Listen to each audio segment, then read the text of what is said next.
আমরা দেখেছিলাম গতকাল ভারতবর্ষের প্রধানমন্ত্রী আরামবাগে ভোট প্রচারে গিয়েছিলেন। ভারতবর্ষের প্রধানমন্ত্রী যিনি বাংলার মহিলা মুখ্যমন্ত্রীকে দিদি ও দিদি বলে রিডিকুল করেন, সেই প্রধানমন্ত্রী চলে আসার পরে তা 24 ঘন্টার মধ্যে আজকে আমাদের আরামবাগ লোকসভা কেন্দ্রের মহিলা শিডিউল কাস্ট সাংসদ মিতালি বাগের গাড়ি বিজেপির হারমাদরা ভেঙে চুরমার করে দিয়েছে, তাকে প্রাণে মারার চেষ্টা করা হয়েছে। এই নারী সশক্তিকরণের কথা বলেন নরেন্দ্র মোদী।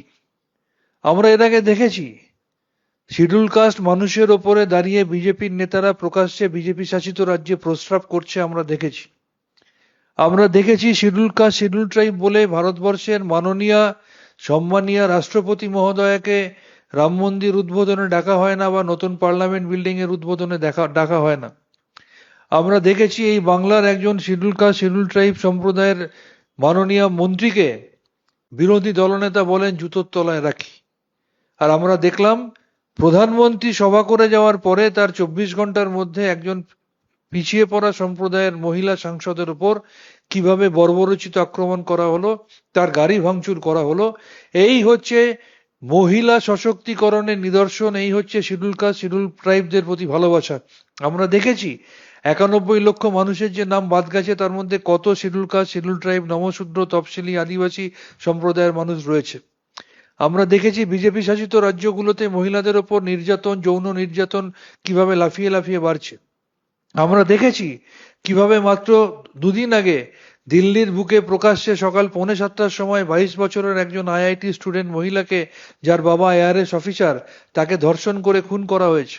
আমরা দেখেছি 2023 সালে একদিনে এক বছরে দিল্লিতে নারী নির্যাতনের রেজিস্টার্ড কেসের সংখ্যা হচ্ছে প্রায় 13,000 14,000।